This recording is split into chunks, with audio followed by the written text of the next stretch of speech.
Sergey, I hear that data quality in manufacturing is changing the definition. What did data quality used to mean? Sure.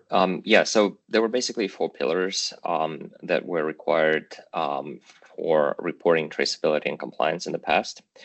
So those were the accuracy, so whether the sensor values were recorded correctly. The other one was data completeness. All expected records were captured. Data consistency, so that timestamps, units, formats, everything was aligned.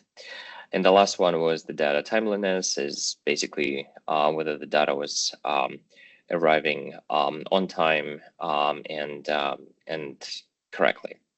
So that was the old definition of data quality, but now we've got AI and large language models being applied in production.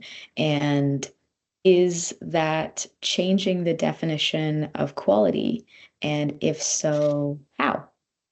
The main element is that data quality is no longer just about whether the data makes sense in isolation, but also whether the relationships and those associations between data are captured and usable across the whole line, plant, and the whole organization.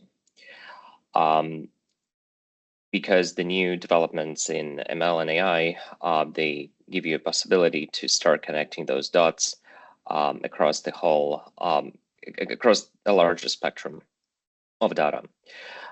So for example, a particular machine reading that is associated to a specific part can now and should be automatically checked against some of its subcomponents that were produced on a different plant or early in the assembly process. Can you dive a little bit deeper? Maybe give me an example. So you mentioned sensors, and one thing we come across is sensor naming.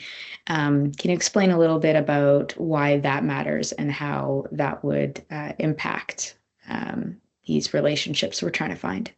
Although you have the powerful systems that are available to make a lot of those inferences, you do need to help those systems. And the most natural way to help those systems is to build consistent and structured names that allow to automatically make the inferences and associations across all of your data.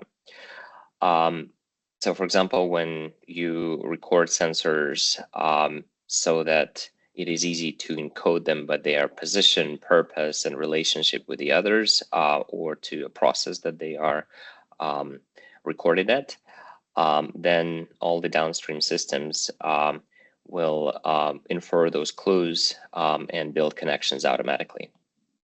All right. And if a manufacturer is just getting started on their data journey, they're kind of working still maybe with the old definition of what data quality means. What's one step they can take today to start getting their data ready for AI-driven insights? All of the modern systems, they need to go beyond simple event recording, and they must establish a data ontology. So it's essentially a structured layer that defines objects, their properties, and their relationship between them. That, as we just talked about, sensors and the parts, those things no longer exist in isolation. They all should be linked to other sensors like limits, thresholds, results. Same as parts, they should be related to their subcomponents, assemblies, and final test results. What's the biggest mindset shift you think manufacturers need to make when considering this change? Well, I think if I were to summarize this in one line, it's really yesterday's data quality was about consistency, and today's data quality is about context and connection. And building those ontologies from raw events and sensor data is really your new foundation for having richer quality checks, smarter inference, and unlocking the full potential of AI and ML applications in industrial environments. All right, I love that. Today's data quality is about context and connection. That's a great way to end it. Thank you so much, Sergey, for joining me. Have a Thank good you. day.